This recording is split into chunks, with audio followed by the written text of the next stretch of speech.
ইতিহাসের পাতায় আরো একবার প্রত্যেককে স্বাগত জানাই। গতকাল পেপার লিক নিয়ে দিল্লির বুকে যে বিরাট ছাত্র আন্দোলন হয়ে গেল, এইটা সম্পর্কে অনেকে আমার প্রতিক্রিয়া চেয়েছেন যে আপনার প্রতিক্রিয়াটা কি এই বিষয়ে। দেখুন, এই যে পেপার লিক, এই ইস্যুটা তো আজকের বিষয় নয়। এইটা প্রায় গত 10 বছরে দেখা গেলে 100 প্রায় কাছাকাছি পেপার লিক হয়েছে।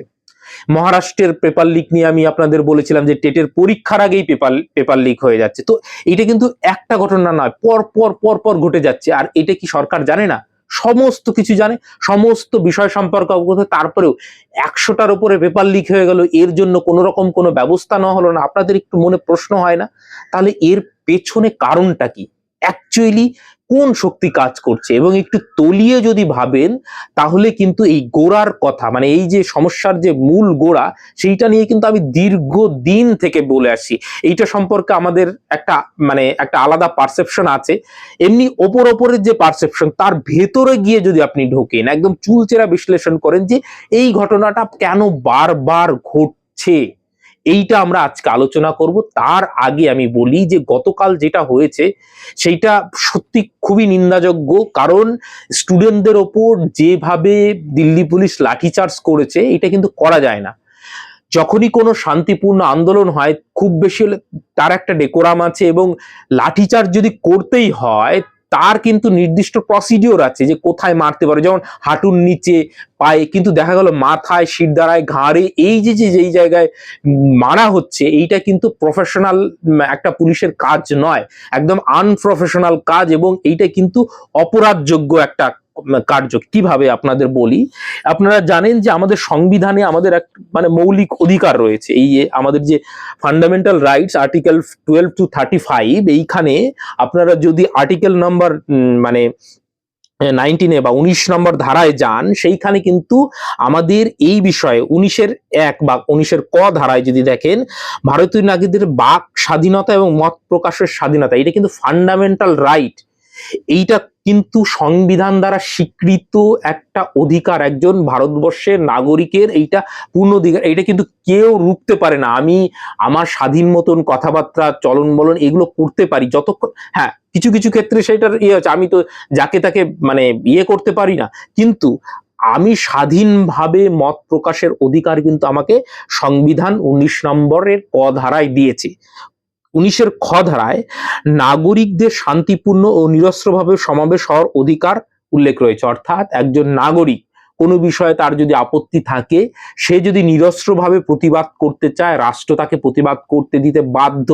এইটা কারো বাবার অধিকার নয়, এইটা কিন্তু ভারতের সংবিধান দ্বারা স্বীকৃত। আমাদের যে সংবিধান নির্মাতারা, তারা বুঝেছিলেন যে এই যে অনেকে বলে না যে সংবিধান কেন এত বড়, এত ডিটেলসে লিখে গেছে বলেই আপনাদের তবু একটু অধিকার টধিকার আছে। না হলে এই দেশে বুঝতেই পারছেন যে পলিটিক্যাল সিস্টেম এবং আমাদের যে ব্যুরোক্রেসি সিস্টেম এবং পুলিশি ব্যবস্থা, সেটা তো কলোনিয়াল পিরিয়ডের পুলিশি ব্যবস্থা।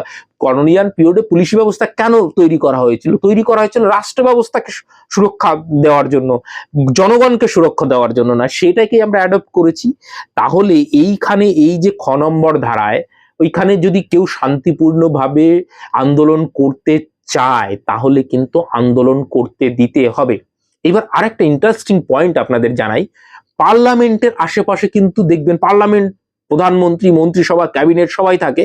তাহলে উঁচু প্রাচীর নেই কেন? পুরো কাঁটাতার দিয়ে ঘেরা নেই কেন? এইটা কি কোনোদিন খেয়াল করেছেন যে ভারতীয় পার্লামেন্টের আশেপাশে ওই রকম উঁচু প্রাচীর দিয়ে, কাঁটাতার দিয়ে ঘেরা নয়? কেন নয়? আমাদের যে পুরোনো পার্লামেন্ট যদি দেখেন, সেখানে ব্যারিকেড আছে, এমনি পুলিশের ব্যারিকেড, কিন্তু স্থায়ী উঁচু ওয়াল সেইটা কেন নেই? তার একটাই কারণ হচ্ছে, ওটা গণতন্ত্রের মন্দির, ওইখানে অবাধ প্রবেশ প্রত্যেকের আছে, যেতে পারবে। এই যে একটা সিম্বলিক যে এইটা ভারতবর্ষের গণতন্ত্রের মন্দির, এইখান থেকে ভারতবর্ষ পরিচালনা হয়, তো সেই জায়গায় প্রত্যেকটা ভারতীয় নাগরিক যেন অবাধে, এইটা যেন না হয় যে একটা দেওয়াল তুলে দেওয়া হয়েছে জনগণ এবং আমাদের যে গণতন্ত্রের মন্দির তার মধ্যে। সেইটাকে সিম্বলাইজ করার জন্য কিন্তু ভারতীয় পার্লামেন্ট কোনোদিন ওইভাবে কাঁটাতার দিয়ে সেই রকম সিকিউর করা হয়নি বর্ডারের মতন। ভালো করে খেয়াল করবেন। তো এই জায়গায় দাঁড়িয়ে এই যে যে নাগরিকরা বা আমাদের যে ছাত্র সমাজ, তাদের ন্যায্য অধিকার, খুব স্বাভাবিক ব্যাপার, এই পর পেপার লিক হচ্ছে, আপনারা কোনো ব্যবস্থাই নিচ্ছেন না, তো অবভিয়াসলি তার বিরুদ্ধে তো মানে কথা বলতেই হবে। তো সেই জায়গায় দাঁড়িয়ে এই যে শান্তিপূর্ণ অবস্থানের উপর যেভাবে মাথায়, পিঠে, এই সব জায়গায় শিরদাঁড়ায়, এগুলোতে মারা যায় না, যেসব ভিডিওগুলো আমরা দেখছি, এগুলো কিন্তু কোর্টে গেলে সেই মানে ব্যক্তি বা পুলিশ যে বিয়ে করেছে, মেরেছে, তার কিন্তু শাস্তি হওয়ার জায়গা। সেই জন্য দেখবেন নেম প্লেট কিন্তু ওইখানে দেখছিলেন না যে নেম প্লেট কেন নেই, এই কারণের জন্যই আমি যতদূর যা বুঝি লিগালি। কারণ এই আইন ব্যবস্থার কাছে গেলে কিন্তু এই যে যারা পুলিশরা মানে আনপ্রফেশনালি মাথায় টাথায় মেরেছে, এরা কিন্তু শাস্তিযোগ্য অপরাধ করেছে ভারতীয় সংবিধান অনুযায়ী।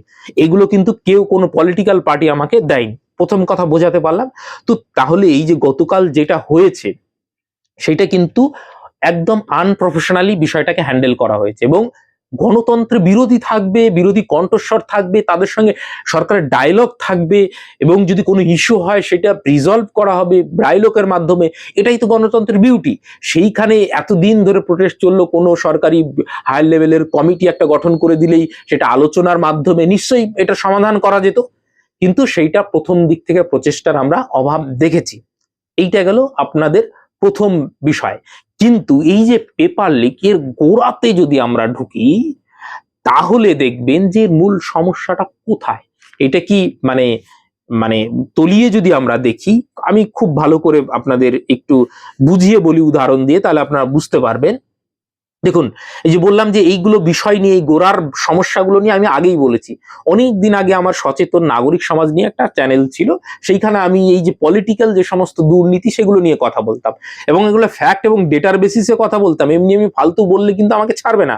আমি যদি কোনো পলিটিক্যাল পার্টি বা পলিটিক্যাল লিডারের উপর অ্যালিগেশন লাগাই, তাহলে আমাকে ছেড়ে দেবে? তো ছাড়বে না, কারণ আমার থেকে সে পাওয়ারফুল। এইখানে দেখবেন যে সরকারি একদম ওয়েবসাইটে যে সমস্ত ডেটা রয়েছে, কত পার্সেন্ট এমপির এগেনস্টে ক্রিমিনাল মানে অ্যালিগেশন রয়েছে, প্রসিডিংস রয়েছে, কি কি কেস রয়েছে, সমস্তটা কিন্তু অফিসিয়াল, এবং ভারতবর্ষের যেসব যে নির্বাচন কমিশন, এগুলো কিন্তু সমস্তটা নেয়। তো সেই ডেটা ধরে ধরে আপনি আপনার একজন সাংসদকে নির্বাচন করছেন, তো জানবেন না তার রেকর্ড কি, বিয়ে কি, সবটাই কিন্তু অফিসিয়াল ওয়েবসাইটে কিন্তু অ্যাভেলেবেল।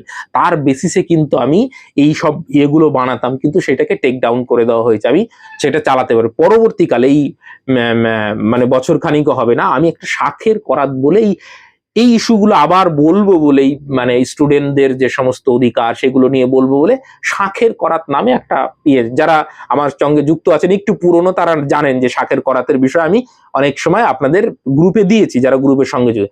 শাখের করাত নামটা দেওয়ার মানেই ছিল, শাখের করাত মানে কি, দু ধার আলা তরোয়াল, মানে এদিকে যেতেও কাটবে, আসতেও কাটবে। তার মানে কি, যদি সমালোচনা করতে হয়, একদম নিরপেক্ষভাবে প্রত্যেকটা দিক বিচার বিশ্লেষণ করে আলোচনা করতে হবে। আমি এক সাইড নেব না, দু সাইডেই, যেতেও আসতেও। মানে মানে কোনো গণতন্ত্রে কোনো ব্যক্তি বিশেষকে আমি মানে একদম সর্বোচ্চ শিখরে বসে দেবো, এই মতবাদের বিশ্বাসী আমি নই। মানে কোনো পৈতৃক পুজো বা ব্যক্তি মূর্তি এইসবের পুজোর বিশ্বাসী আমি নই। আমার যদি গণতন্ত্রে বা দেশ সর্বোপরি হয়, আর তার উপর সর্বোপরি হচ্ছে সংবিধান। সংবিধান মেনে দেশ চলবে, কোনো ব্যক্তি বিশেষের কিন্তু মানে এইখানে আনুগত্য থাকাটা ঠিক নয় গণতন্ত্রে। এটা কিন্তু গণতন্ত্রের জন্য অত্যন্ত ক্ষতিকারক। এইটা দেখবেন যে যদি আপনি পার্লামেন্টের যখন মানে ডিবেট হচ্ছিল, যখন সংবিধান সভার ডিবেটগুলো হচ্ছিল, তখন আম্বেদকর সাহেব একটা কথা বলেছিলেন, ডক্টর বি আর আম্বেদকর, তিনি বলেছিলেন সংবিধান যতই ভালো হোক, সেইটা ইমপ্লিমেন্ট করার লোক যদি খারাপ হয়, তাহলে সেটা খারাপই হবে, সেইটা খারাপ প্রমাণিত হবে। আর যদি সংবিধান যতই খারাপ হোক, সেইটাকে ইমপ্লিমেন্ট করার ব্যক্তি বিশেষ বা ব্যক্তিরা বা যারা, যেমন আমার পার্লামেন্টেরিয়ানদের আমরা বসাই, তারা যদি খারাপ হয়, তাহলে আপনি যতই ভালো সংবিধান লেখেন না কেন, সেটা খারাপ হবে। আর যদি খারাপ সংবিধানও হয়, লোক যদি ভালো হয়, তাহলে কিন্তু সেটা ভালো হবে। একদম এটা কিন্তু মানে বাবা সাহেব আম্বেদকর মানে যখন ওই বিতর্ক সভায়, এবং ওই প্রসিডিংস গুলো প্রত্যেকটা আমি মানে দেখেছি। আপনারা যদি দেখেন যে কি কি বিতর্কগুলো হয়েছে, মৌলিক অধিকার দেওয়ার সময় কেন, রিজার্ভেশন দেওয়ার সময় কেন, এই জন্যই কিন্তু অনেকে দেখবেন রিজার্ভেশন নিয়ে, তারপর মহিলা অধিকার নিয়ে অনেক কিছু, অনেকে মানে না জেনে শুনে মন্তব্য করেন। সংবিধান নিয়ে অনেকেই অযথা মন্তব্য করেন, যে মানে নেগেটিভ মন্তব্য করেন। তাদেরকে বলবো, আগে ওই বিষয়গুলো আগে পড়ে আসুন, দেখে আসুন, তারপরে সংবিধান সম্পর্কে মন্তব্য করতে আসবেন। যখন ইংরেজরা ভারত ছেড়ে চলে যায় তখন তাদের বিশ্বাসই ছিল এই ভারতবর্ষ টিকবে না, কারণ এই ভারতবর্ষ টুকরো টুকরো হয়ে যাবে, অনেকগুলো নর্থ ইস্ট কেন, আপনার সামনে সাউথ ইন্ডিয়া কেন, কিন্তু ভারতবর্ষের এত বড় বৃহৎ এবং এত সুন্দর ফ্লেক্সিবল সংবিধান বাবা সাহেব রচনা করে গিয়েছিলেন বলেই কিন্তু ভারতবর্ষ আজকে এত বড় শক্তিশালী, প্রত্যেকের অধিকার টু দি পয়েন্ট লিখে গিয়েছিলেন বলে তবেই কিন্তু এ টিকে আছে। এই যে মানে নর্থ ইস্টের স্পেশাল প্রভিশন দেওয়া বা আদিবাসী গোষ্ঠীদের যে বিশেষ অধিকার দেওয়া, এগুলোর প্রয়োজনীয়তা রয়েছে। আপনারা যদি ডিটেলসে পড়েন তাহলেই কিন্তু এটা বুঝতে পারবেন যে আমরা তাহলে নর্থ ইস্ট কেন মানে মূল ভারতে, এবং এগুলো নিয়ে সমস্যাও হয় আপনারা দেখেছেন। তো আমাদের ভারতবর্ষ যদি খুব শক্ত মজবুত খুঁটির উপর দাঁড়িয়ে থাকে, সেই খুঁটির নাম হচ্ছে আমাদের সংবিধান। তো সেইটাকে শ্রদ্ধা এবং আমাকে যে বলার স্বাধীনতা, সমস্ত স্বাধীনতা দিয়েছে, সেই স্বাধীনতাও কিন্তু আমাদের সংবিধান দিয়েছে। কোনো ব্যক্তি বিশেষের ওপর নির্ভর করে আমার কিন্তু স্বাধীনতা নির্ভর করছে না, এটা চাইলেই কিন্তু কেউ মানে অত সহজে আমার কাছ থেকে কেড়ে নিতে পারে না। তার জন্য সংবিধান সংশোধনীর প্রয়োজন রয়েছে এবং সেটার জন্যই দেখছেন এত কিছু হচ্ছে এইবার। এই যে মানে মানে মেজরিটি পাওয়ার জন্য, মানে 2/3 মেজরিটির জন্য, মানে 2/3 মেজরিটি না হলে যেমন সংবিধান সংশোধন করা। তো যাই হোক, মূল বিষয়টাতে আসি যে এই যে পেপার লিক, এর পেছনে মূল শক্তিটা কি। আমি দেখবেন সেইখানে পুঁজিবাদের বিরুদ্ধে কথা বলেছি, যেমন আমেরিকান যে সমস্ত হেজিমনিসের বিরুদ্ধে কথা বলেছি। এমনি যখন স্টুডেন্টদের নর্মাল ইস্যু নিয়ে কথা বলছি, ওই চ্যানেলে দেখবেন 5,000 5,500 ভিউ হচ্ছে। যখনই আমেরিকান হেজিমনির বিরুদ্ধে কথা বলছি তখনই কিন্তু আমার চ্যানেলটা টেক ডাউনও করে দিয়েছিল, আপনারা জানেন। তারপরে ভিডিও আপলোড করতে গেলে হয় না, এই ওয়াইটি স্টুডিও উড়ে যায়, মানে অনেক কিছু ইস্যু, সেটা আর খুব বেশি কন্টিনিউ করতে হয়। আমি দরকার পড়লে সেই লিঙ্কটা আপনাদের দিয়ে দেবো শাকের করাতে, সেইখানে গিয়ে দেখবেন যে আমি বলেছিলাম। তো সেইগুলোতে যেগুলো দেখবেন আমেরিকার বিরুদ্ধে বা পুঁজিবাদের বিরুদ্ধে কথা বলেছি, সেগুলোতে কোনো ভিউ নেই, 150, 200, 250 ভিউ। অথচ যেগুলোতে আমি মানে ধরুন এই সাধারণ বিষয় নিয়ে কথা বলেছি, সেগুলো আবার ঠিকঠাক ভিউ আছে। তো এবং পরবর্তীতে যখন আমেরিকা সম্পর্কে একটা ভিডিও বানালাম, পুরোটাই টেক ডাউন করে দিল। এইবার আসি যে এই যে পেপার লিক, এইটার পেছনের মূল গল্পটা হচ্ছে প্রাইভেটাইজেশন। বলবেন এটা এরকম সত্যি? হ্যাঁ, আমার পারসেপশনটা আপনাদের বলি। এই যে মানে পাবলিক এডুকেশন, অর্থাৎ সরকারি শিক্ষা ব্যবস্থার ওপর যাতে মানুষের বিশ্বাস উঠে যায়, সেই জন্যই কিন্তু এই যে পেপার লিক বলুন বা বলেন, যে নিটের যে পেপার লিক হয়েছে। অথচ এই পেপার লিকের ফলে সব থেকে সুবিধা কাদের আর কাদের অসুবিধা? অসুবিধা হচ্ছে যারা খুব সাধারণ ঘরের মধ্যবিত্ত শ্রেণীর ছেলে মেয়ে, যারা খুব কষ্ট করে বিভিন্ন জায়গায় কোটায় গিয়ে কোনো রকমে ভালো পড়াশোনা করে র্যাঙ্ক এনে তারা ভালো মেডিকেল কলেজ পাবেন। তাহলে কি হবে? তাহলে তাদের পয়সাটা কম লাগবে, তারা ডাক্তার হওয়ার স্বপ্ন দেখবেন। কিন্তু এইখানে যদি পরীক্ষাটা বিক্রি হয়, মানে কোশ্চেন পেপারটা বিক্রি হয়, তাহলে কাদের লাভ? যাদের কোটি কোটি টাকা আছে, যাদের কোনো টাকার অভাব নেই, যারা প্রাইভেট কলেজ, মেডিকেল কলেজে মানে ছাত্র মানে নিজের ছেলে মেয়েকে ভর্তি করাতে পারবে, 1 কোটি 2 কোটি 3 কোটি দিয়ে প্রাইভেট কলেজগুলো, আপনারা জানেন যে ম্যানেজমেন্টের সিট হয়, বিএড করার সময় আপনারা দেখেছেন। তো ওই যে ম্যানেজমেন্টের সিট এবং এইটার প্রতি এবং পাবলিক এডুকেশনের প্রতি যাতে মানুষের বিশ্বাস উঠে যায়, সেই জন্য কিন্তু একদম ওপর লেভেল থেকে বিভিন্ন ধরনের চক্রান্ত চলছে। এবং এই যে পশ্চিমা মডেল, যে 12 এর পরে হায়ার এডুকেশন, আপনি এখন লিখে রাখুন আগামী 20 বছরের মধ্যে হায়ার এডুকেশন আপনি আর ফ্রিতে করতে পারবেন না। সবটাই 20 বছর হয়তো লাগবে না, হায়ার এডুকেশন করতে গেলে আপনাকে পয়সা খরচ করে মানে পড়তে হবে, পরিষ্কার কথা। তো এই যে হায়ার এডুকেশন, হয়তো স্কুল শিক্ষা ব্যবস্থাটা কিছু থাকবে, কিন্তু হায়ার এডুকেশনটা পুরোপুরি প্রাইভেট সেক্টর, এবং দেখতেই পাচ্ছেন।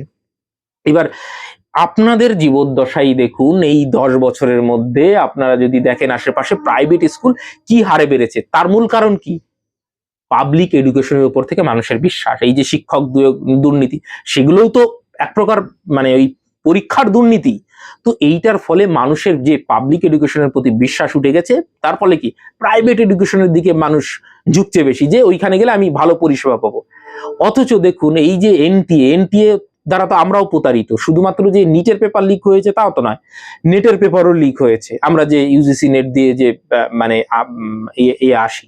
তো সেক্ষেত্রে এই যে প্রাইভেট সংস্থাগুলোকে কন্ডাক্ট করতে দেওয়া, আগে দেখবেন ইউজিসি নেটটা সিবিসিএস মানে ইয়ে করতো সেন্ট্রাল স্কুলের, সেগুলো পরীক্ষা হতো, সেইখানে কিন্তু কোনো রকম পেপার লিক দেখতে পাবে না। যত সমস্যা ওই প্রাইভেটেই, সব থেকে বেশি প্রাইভেটে দুর্নীতি হয়। নিটের যে সিটগুলো বিক্রি হয় সেগুলোও কিন্তু প্রাইভেটের বিক্রি হয়। তাহলে এইখানে যদি এই পাবলিক এডুকেশনের ওপর থেকে ভরসা উঠিয়ে দেওয়া যায়, তাহলে প্রাইভেট এডুকেশনগুলো রমরমিয়ে ব্যবসা করবে। এরপরে কি হবে আপনারা বললেন, তাহলে তো এই লোকাল যারা তারা স্কুলগুলো খুলছে তারা প্রফিট করছে। এরকমটা কিন্তু হবে না। আগামী 20 বছরের মধ্যে দেখবেন এই পুরো এডুকেশন সেক্টরটা বড় বড় মাল্টি ন্যাশনাল কোম্পানি কিন্তু আপনাদের হাত মানে থেকে ছিনিয়ে নেবে। কিভাবে নেবে আপনাদের আমি উদাহরণ দিই। আপনাদের মনে আছে যে ভারতবর্ষে যখন 4, 5, 6 এর দিকে যখন প্রথম মানে মোবাইল ফোন আসলো, তখন দেখবেন অনেকগুলো কোম্পানি ছিল, এয়ারসেল ছিল, ইউনিনর ছিল, তারপরে টিএমএস বা এরকম কিছু ছিল, তারপরে আরো টাটা ডোকোমো ছিল, অনেকগুলো কোম্পানি ছিল। এয়ারসেল অনেক সুবিধা দিত, ইউনিনর অনেক সুবিধা দিত। তখন দেখবেন try telecom regulatory authority of India বিভিন্ন সময় এইসব কোম্পানিগুলোর পিছনে লাগতো, এই নিয়ম বার করতো, ওই নিয়ম ফ্রি দেওয়া যাবে না, ওই দেওয়া যাবে না, সেগুলোকে কোণঠাসা করতো। তারপরে দেখবেন যে যখন 16 সালে জিও লঞ্চ হবে, তার আগে দেখবেন ট্রাই খুব সক্রিয় হয়ে যাচ্ছে, বিএসএনএল কে পুরো বসিয়ে দিল, কোন রকম 3G স্পেকট্রামে তাদের ইয়ে করতে দিল না, মানে সরকারি সংস্থাটাকে হাতে ধরে পুরোপুরি বন্ধ করে দেওয়া হলো। এবং অথচ সব থেকে ক্ষমতাবান ছিল কি বিএসএনএল, ভারত সঞ্চার নিগম লিমিটেড, অথচ তাকেই বসিয়ে দিয়ে মার্কেটে আসলো জিও, এবং সবাই ফ্রিতে ইউজ করলেন, আপনারা খুব ভালো খুব ভালো। এই যে এখন ফ্রিবিজ খাচ্ছেন না, এর পরিণাম 10 বছর পর আপনারা ভুগবেন। এবং এইটা কিন্তু এই বিষয়গুলো আমি বারবার আপনাদের সচেতন করেছি যে এই যে শিক্ষা যে অবনমন ঘটেছে, এই যে ফ্রি ফায়ার, এবং গ্রামের রাস্তা ঘাটে দেখবেন যে এক জায়গায় বসে ফ্রি ফায়ার খেলে যে নেশা ভাঙ করছে, কালকে ওই ছেলেগুলোই ওই যে নেশাখোর যে ফেন্সিডিল খাওয়া ডেনড্রাইট খাওয়া ছেলেগুলোই চুরি করবে, ডাকাতি করবে, রেপ করবে, এসব করবে। অতএব এই যে সোশ্যাল ইস্যুগুলো এমনি আপাত দৃষ্টিতে দেখা যায় না যে এগুলো খুব বড় ইস্যু, কিন্তু একটা সময় এসে কিন্তু এগুলো ইস্যু মানে তৈরি হয়।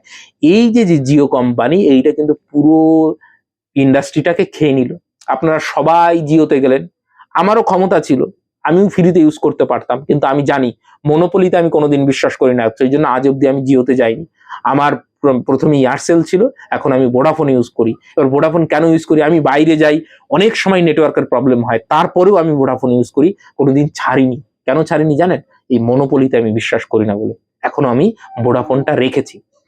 তো আপনারা ফ্রি খেয়েছেন, তো তার পরিণাম এখন ভুগছেন। এখন 300 টাকা 400 টাকা না দিলে আপনাদের মানে মোবাইল চলে না, দুদিন পর পর বন্ধ করে দেয়, কল আসা বন্ধ হয়ে যায়। তাহলে বুঝতে পারছেন যে এই যে লং টার্ম যদি দৃষ্টিভঙ্গি আপনার না থাকে, তাহলে তো বুঝতে পারবেন না। তো এই এখন যে ছোট ছোট প্রাইভেট কোম্পানিগুলো বা প্রাইভেট স্কুলগুলো, সেটাও কিন্তু 20 বছর পরে থাকবেন না আপনারা, আমি বলে দিলাম। সমস্ত হায়ার এডুকেশনে বড় বড় মাল্টি ন্যাশনাল কোম্পানি আসবে, এবং আপনার ছেলে মেয়েকে যদি হায়ার এডুকেশন করাতে হয়, আপনাকে পয়সা থাকতে হবে, আর নাহলে আপনি লেবার শ্রেণীতে তৈরি হবে। দেখতেই পাচ্ছেন ওয়েস্ট বেঙ্গল অলরেডি 10 বছরের মধ্যে একটা লেবার স্টেটে তৈরি হয়েছে। মানে এই যে আমি যখন বাড়ি যাই, ধরুন বর্ধমান থেকে ওই দিল্লিগামী ট্রেন আসে, ওইখানে নামে এত লোক উঠে, মুর্শিদাবাদ মালদায় গিয়ে সব নামে, কোনো ভূত ভবিষ্যৎ নেই, খাটছে, তাদের জীবনের কোনো দাম নেই। এই সিআরপিএফ টেনে নিয়ে একটু খৈনি খাচ্ছে, বিড়ি খাচ্ছে, গিয়ে 500 টাকা তার কাছ থেকে কান মলে নিয়ে নিচ্ছে। তো এই যে শিক্ষার অভাবের ফলে আপনার যে মৌলিক অধিকার, মৌলিক যে দায়িত্ব, সবকিছু থেকে আপনি বঞ্চিত, কি হচ্ছে না হচ্ছে রাষ্ট্রে কিছু আসে যায় না।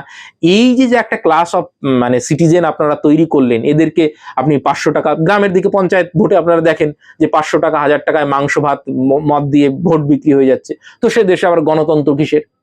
ওটা কি প্রপার গণতন্ত্র হলো? আপনি তো জানেনই না যে রাষ্ট্র কি, রাষ্ট্র ব্যবস্থা কি, অথচ আপনি রাষ্ট্র ব্যবস্থা ভোট করছেন, এবং এটা ঠিক করছেন যে এক পাউচ মদ খেয়ে যে আপনি কাকে নির্বাচন করবেন, কাকে ভোট দেবেন। তো সেই জায়গায়, এবং এটা কিন্তু সংখ্যা যেহেতু এদের বড়, এখানে সংখ্যা তত্ত্বটা ম্যাটার করে। তাহলে এই যে ক্লাস অফ সিটিজেন তৈরি করা হলো, এই যে ফ্রিবিজ গুলো দেওয়া হলো, তার পরিণাম আপনারা ভুগবেন না? অবশ্যই ভুগতে হবে। একটা একদম খুব জেনুইন আপনি হিসাব করুন, ধরুন এক বাড়িতে 3 জন মহিলা 3 তিরিকে 9,000 টাকা পায়, আপনি কি 9,000 টাকা ট্যাক্স দেন? দেন না, তাহলে 9,000 টাকা নিচ্ছেন। তাহলে তো এটাতে এখন ওয়েস্ট বেঙ্গলে একটা আপনার বাচ্চা জন্মালে 70-80 হাজার টাকা ঋণ নিয়ে জন্মাচ্ছে। তো সেই ঋণগুলো তো আপনাকেই শোধ করতে হবে, সরকার থোড়ি শোধ করবে। আজকে এই সরকার আসবে, কালকে ওই সরকার আসবে, কিন্তু ঋণের বোঝাটা কিন্তু আপনার ট্যাক্সের টাকায় শোধ হবে, আপনার কামের টাকায় শোধ হবে, আপনার পরিশ্রমের টাকায় শোধ হবে। তাহলে তো এই যে পলিটিক্যাল অ্যাওয়ারনেস, সেটা কি আমাদের মধ্যে আছে? এই যে শিক্ষা ব্যবস্থাটাকে পুরো প্রাইভেটাইজেশন করে দেওয়া হচ্ছে, ধীরে ধীরে স্লো পয়জনিং করে দেওয়া হচ্ছে, মেরে দেওয়া হচ্ছে পাবলিক সেক্টরকে, সেটা সম্পর্কে আপনারা অবগত? তো যখন এই যে এই সংখ্যাটা কম, যেহেতু গণতন্ত্রের সংখ্যা ম্যাটার করে, আপনি আমি শিক্ষিত বুঝলাম তাতে কিন্তু কিছু যায় আসে না। আলটিমেটলি পলিটিক্যাল লিডাররা ঠিক সংখ্যা তত্ত্বটা জানে, তারা কিভাবে পলিটিক, এবং এখন তো নেতা মন্ত্রী 2-4 পয়সায় বিক্রি হয়ে যায়। কজন ভালো লিডারকে আপনারা মানে ভোট দেন? দেখবেন গুন্ডা মস্তান তাকে দাঁড়াবেন, তাকে ভোট দেবেন। একজন শিক্ষিত ছেলে খরচ করতে পারবে না, খাওয়াতে পারবে না, আপনি তাকে ভোট দেবেন না। কিন্তু এটাই সমস্যা, যে আপনি আপনার যে রিপ্রেজেন্টেটিভ, আমাদের যে প্রতিনিধিত্বমূলক গণতন্ত্র, সংসদীয় গণতন্ত্র, সেই সংসদীয় গণতন্ত্রে আমরা ভালো লিডারশিপ তৈরি করতে পারছি? কতজন আছে যে দেশের স্বার্থে, নিঃস্বার্থে, একদম বৃহত্তর সমাজের স্বার্থে পলিটিক্স করে? সবাই তো কামাতে যায়। পলিটিক্স একটা ব্যবসা এখন।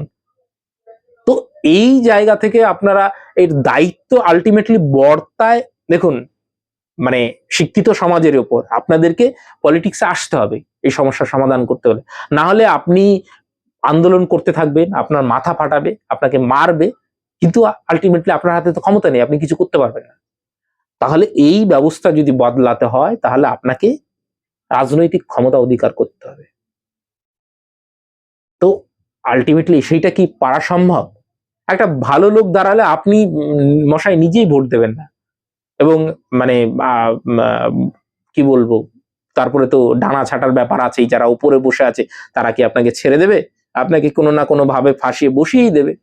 আপনি পলিটিক্সে যেতেও পারবেন না, চাইলেও যেতে পারবেন না। তো অনেক সমস্যা আছে, এবং তারপরে তো একদম ওই যে পুঁজিবাদের যে ফ্যাক্টরটা, যারা পুঁজিবাদের দোসর হয়ে কাজ করবে তারা টিকে থাকবে, আর না হলে কোনো না কোনো ভাবে আপনাকে টেক ডাউন করে দেওয়া হবে। আমি কই চালাতে পারলাম, আমি এই শাকের করাত, আর তাদের সমস্ত কিছু নিয়ন্ত্রণ তাদের হাতে, আমার চ্যানেলকে উড়িয়ে দিল, তা আমি কি করব? কিছু করার ক্ষমতা আছে আমাকে আমার? তো এই হচ্ছে আমাদের নিজস্ব প্ল্যাটফর্ম আছে, কিছু আছে। তো এই হচ্ছে মোদ্দা কথা। যদি এই সমস্যার গোড়া থেকে সমাধান করতে হয়, তাহলে আপনাদের প্রতিনিধি পাঠাতে হবে, পলিটিক্সে আসতে হবে, রাজনৈতিক ক্ষমতা অধিকার করতে হবে তবে, এবং রাজনৈতিক যে সচেতনতা সেটা বাড়াতে হবে। আর বলবেন যে না ছাত্র আমরা রাজনীতি করবো, আরে রাজনীতি আপনার সমস্ত জীবন নির্ধারণ করছে, আপনি রাজনীতি করবেন না মানে? 100 বার রাজনীতি করবেন। যারা বলে যে স্টুডেন্টদের নিয়ে পলিটিক্স করা উচিত নয়, আমি বলবো তারা একদম সব থেকে মানে হয় মূর্খের মতন কথা বলছেন, না হলে আপনাকে জেনে বুঝে আপনাকে মূর্খ বানাচ্ছে। 100 বার পলিটিক্স করা উচিত। কেন পলিটিক্স? অবশ্যই হবে। স্টুডেন্টদের ইস্যু বড় ইস্যু, এটা নিয়ে পলিটিক্স হবে না? কেন হবে না? সব পলিটিক্যাল পার্টি বলবে। এই যে চুরি হলো, বাট্টারি হলো, কজন পলিটিক্যাল পার্টি আপনাদের পাশে এসে মানে দাঁড়ায়, এবং রাজনীতি করবে না কেন? রাজনীতি দ্বারা সবকিছু হবে, সমাজ জীবনের সবকিছু নির্ধারণ করবে রাজনীতি, আর আমি রাজনীতি করতে পারবো না? এটা হয়? অতএব রাজনীতি খুব ভালো জিনিস যতক্ষণ ভালো মানুষের হাতে, আর রাজনীতি খুব খারাপ জিনিস যখন সেটা খারাপ মানুষের হাতে যায়। এবার আপনারা ডিসাইড করবেন যে ভালো মানুষের হাতে রাজনৈতিক ক্ষমতা দেবেন না খারাপ মানুষের হাতে রাজনীতি, সেটা তো আপনার হাতে। গণতন্ত্র, ওই সংবিধান তো আপনাকে ওই জায়গাটা দিয়েছে, আপনাকে তো সেই পাওয়ারটা দিয়েছে। এক একটা ভোটের মূল্য, বড় লোকের ভোটের মূল্যও যা, গরিবের ভোটের মূল্যও তাই। অথচ গরিবরা বেশি সংখ্যায় হয়েও তারপরেও বড় লোকদের হয়েই ভোট করে, সাধারণ মানুষের হয়ে ভোট করে না, পুঁজিবাদের হয়ে ভোট করে। একটা মানে খেটে খাওয়া কৃষকের হয়ে ভোট করে না। এই হচ্ছে মূল কথা। অতএব আমি আপনি যতই চেঁচাই, যতক্ষণ না আপনি পলিটিক্সে যাচ্ছেন, যতক্ষণ না আপনি ক্ষমতার অলিন্দে যাচ্ছেন, ততক্ষণ আপনি চেঞ্জ করতে পারবেন না। আর দীর্ঘদিন আন্দোলন, এই কোর্ট ঘুরে, এসব ঘুরে টুরে মোটামুটি আমার অভিজ্ঞতা হয়েছে, এবং সেই সঙ্গে ইন্টারন্যাশনাল পলিটিক্স, ইন্টারনাল সিকিউরিটি, এগুলো সম্পর্কে আমি প্রতিনিয়ত পড়ি। যে সমস্ত আর্টিকেল গুলো হয় যে এখানে কি কি সমস্যা আসতে পারে, যেমন এই ইরানের যে প্রেসিডেন্ট, তাকে গ্রেপ্তার করা হয়েছে, তিনি নাকি মোসাদের এজেন্ট। তখন ভাবুন, ইরানের মতন জায়গায় মোসাদ তার এজেন্টকে প্রেসিডেন্ট বানিয়ে দিচ্ছে। তো মানে বুঝতে পারছেন যে ইন্টারন্যাশনাল পলিটিক্সটাও কিন্তু এখানে বিরাট ব্যাপার। ইন্টারন্যাশনাল রিলেশন সম্পর্কে আপনি যদি না জানেন, কোন পশ্চিমা দেশের কি মানে মানে মানে এজেন্ডা, সেগুলো যদি না বোঝেন, কোনটা কিভাবে সঙ্গে কিসের সঙ্গে লিঙ্ক, সেটা যদি না বোঝেন, ইন্টারনাল সিকিউরিটির বিষয়গুলো যদি আপনি না বোঝেন, তাহলে কিন্তু আপনি বিপথে পরিচালিত হবেন। এই বিষয়গুলো আছে। তো যদি রাজনৈতিক সচেতন ব্যক্তি হতে হয়, তাহলে কিন্তু এইগুলো প্রপার জানতে হবে, কি কি হচ্ছে সেগুলোর উপর খবর রাখতে হবে। এই যে 100 জন বিজ্ঞানী রিসেন্টলি ইসরো থেকে চলে গেল, আপনার ডিআরডিও থেকে রিজাইন করছে, কেন করছে? সেটার কারণ অনুসন্ধান করে কি পাচ্ছেন? যে প্রাইভেট কোম্পানিগুলো আলটিমেটলি অনেক ভালো অফার দিচ্ছে, তারা তো যাবেই। এবং সমস্ত ব্রেন দেখবেন আমাদের থেকে, আইআইটি থেকে ভালো ভালো পড়াশোনা করে সব বিদেশে চলে যাচ্ছে, বড় বড় মাল্টিন্যাশনাল কোম্পানি। অথচ আমাদের ইসরো, ডিআরডিও খুব ভালো কাজ করছে। তাহলে সেই সমস্ত টপ মোস্ট সায়েন্টিস্টদের আমরা কেন রক্ষা করতে পারছি না? একজন মন্ত্রী এত প্রোটোকল পাবে, একজন ভালো সায়েন্টিস্ট একটা প্রোটোকল পাবে না? সেটা নিয়ে আমরা কোনোদিন বলেছি? কেন ইসরো বাজেট পাবে না? কেন ডিআরডিও বড় বড় বাজেট পাবে না? কেন সমস্ত বাজেট এই ভোটমুখী এই সমস্ত ফ্রিবিজে যাবে? সেটা নিয়ে আওয়াজ তুলেছেন? বৃহত্তর স্বার্থে, দেশের স্বার্থে ডিআরডিওর যে সমস্ত সায়েন্টিস্ট রয়েছে, ইসরোর যে সমস্ত সায়েন্টিস্ট রয়েছে, তাদের যে মানে চাহিদা, যে সমস্ত যোগ্য সম্মান, সেটা আমাদের দেওয়ার দাবি করতে হবে বা সেটা ব্যবস্থা করতে হবে। আর সেই ডিমান্ডটা যদি একদম মানে সোসাইটি থেকে আসে, তাহলে সেটার ভ্যালিডেশনটা অনেক বেশি হয়। মানুষ যদি রেসপেক্ট করে, আমি যদি ডিআরডিওর মানে একজন সায়েন্টিস্টকে দেখি বা একজন ইসরোর সায়েন্টিস্টকে দেখি, আমি মনে করব যে সে একজন ভারতীয় সৈনিক। তিনি ভারতবর্ষের সমস্ত প্রতিরক্ষা থেকে সব বিষয় উন্নতির ক্ষেত্রে সমস্ত, তিনি একজন একদম মানে কি বলবো, টপ মোস্ট একজন সোলজার, ওয়ান ম্যান আর্মি। তিনি প্রতিনিয়ত কাজ করে চলেছেন। তার কাছে ভালো অফার আছে, অনেকেই যায় না, কিন্তু অনেকেই যায় তার ভালো অপরচুনিটির জন্য, তাকেও তো আটকাতে পারবেন না, না? এবং এই যে বিভিন্ন হানি ট্র্যাপে বিভিন্ন ইয়েদের মানে সায়েন্টিস্টদের ট্র্যাপে ফেলে, তার ধরুন ব্রহ্মসের ইনফরমেশন নিয়ে নেওয়া, আমাদের যে পরমাণু প্রজেক্ট সেগুলোর ইনফরমেশন লিক হয়ে যাওয়া, এই যে বিষয়গুলো, এগুলোকে সরকারকে আরো প্রোঅ্যাক্টিভলি কাজ করতে হবে। এবং ইন্টারন্যাশনাল রিলেশনের ক্ষেত্রে আমাদের যে সমস্ত মানে ইয়েগুলো করা উচিত, যে অ্যাগ্রেসিভ ইয়ে নেওয়া উচিত, সেগুলো আমরা অনেক সময় নিতে পারি না। হয়তো অনেক বাধ্যবাধকতা আছে, সেটা হয়তো পলিসি মেকাররা ইয়ে করবেন, কিন্তু আমরা যে ইন্টারনাল বিষয়গুলো এবং এইগুলো তো আমরা ফিক্সড করতে পারি। তাহলে সেগুলো আমরা সোসাইটি থেকে আমরা ইয়ে করতে পারছি না, তাদেরকে যোগ্য সম্মানযোগ্য স্থান দিতে পারছি না। তো অনেক ইস্যু আছে, এবং এইটার সঙ্গে একটা বৃহত্তর প্রেক্ষাপটে যদি আপনি ভাবেন এবং এইভাবে যদি ভেবে তারপরে সমস্যার সমাধান করতে আসেন, তবে এর সমস্যার সমাধান। না হলে কিন্তু আপনি ফাঁসি দেন, যাই দেন, চুরি কিন্তু সোসাইটিতে হবেই। চুরি কিন্তু আপনি আটকাতে পারবেন না। আগে সমাজকে বদলাতে হবে ভেতর থেকে। ওপরে বদলিয়ে নিয়ম বানালেন, ইয়ে বানালেন, তাতে কিন্তু মানে খুব একটা কিছু হবে না। আলটিমেটলি এই সিস্টেমের যারা সোল, এই পলিটিক্যাল লিডারশিপ বলুন, আমাদের এক্সিকিউটিভ যারা রয়েছে, সেই সঙ্গে যারা ব্যুরোক্রেসিতে রয়েছে, জুডিশিয়ারি রয়েছে, তাদের একটা সামগ্রিক প্রচেষ্টা এবং সোসাইটির সামগ্রিক প্রয়াস, এইটার জন্য কিন্তু আবার দরকার শিক্ষা, যেটা অলরেডি আমাদের মেরে দেওয়া হচ্ছে। তো একটা চেন অফ সাইকেলের মধ্যে আমরা ঢুকে গিয়েছি, এখান থেকে বেরোনো খুব টাফ ব্যাপার, অত সহজ নয়।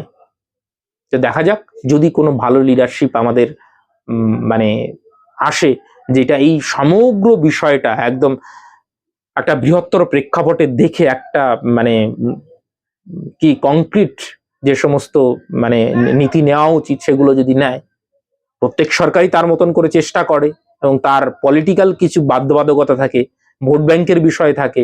এই যে দেখুন, আপনারা কি মনে করছেন, এই যে লক্ষ্মীর ভান্ডার থেকে অন্নপূর্ণা যোজনায় যে চালু হলো 3000 টাকা, সেটা সরকারের উপর কতটা বার্ডেন আপনারা মনে করুন। তো তারপরেও কিন্তু ভোট ব্যাংকের খাতিরে কিন্তু দিতে হচ্ছে আলটিমেটলি। তো এই টাকাগুলো যদি হেলথে আমরা লাগাতাম বা আমরা এডুকেশনে লাগাতাম, তাহলে 10 বছরে একটা এমন প্রজন্ম তৈরি করতাম যে সেটা আগামী 3 প্রজন্মকে আমাদের সুফল দিয়ে যেত। কিন্তু আমরা সঠিক জায়গায় জলটা ঢালতে পারছি না, এটা হচ্ছে আমাদের মূল সমস্যা। তো যাই হোক, অনেক কথা বললাম, বললে শেষ হবে না। এই ইস্যুগুলো নিয়ে, এক একটা ইস্যু নিয়ে 1 ঘন্টা 2 ঘন্টা করে মানে ডিসকাস করা আপনাদের সঙ্গে যায়। যদি কোনোদিন সময় সুযোগ হয়, আপনাদের এই ইস্যুগুলো নিয়ে অবশ্যই প্রপারলি আমরা ডিসকাস করব। এবং আমি চাই যে যারা ইউথ আছে, যারা সমস্ত বিষয় নিয়ে ভাবেন যে দেশ রাষ্ট্র কিভাবে সুরক্ষিত থাকবে না থাকবে, তো তাদের এগুলো নিয়ে কিন্তু ডিসকাস করা উচিত, কথা বলা উচিত, অবশ্যই বলা উচিত। তো সময় সুযোগ হলে আমরা যদি সেরকম কোনো প্ল্যাটফর্ম তৈরি করতে পারি, এবং যেখানে কেউ আমাদেরকে টেক ডাউন করে দিতে পারবে না, আমাদের কেউ বন্ধ করে দিতে পারবে না, তখন আমরা নিশ্চয়ই একটা প্ল্যাটফর্ম করার চেষ্টা করব। সেইখানে কিন্তু এই বিষয়গুলো নিয়ে আমার আগামীতে ইচ্ছা আছে, কথা হবে সোশ্যাল ইস্যু নিয়ে, স্টুডেন্ট ইস্যু নিয়ে, এবং যে সোসাইটির যে সমস্ত ইস্যুগুলো রয়েছে সেগুলো, এবং তার সমাধান কি কি হতে পারে সেটা নিয়ে কিন্তু আলোচনা আমরা আগামী দিনে করব। ভালো থাকবেন, সুস্থ থাকবেন, থ্যাংক ইউ।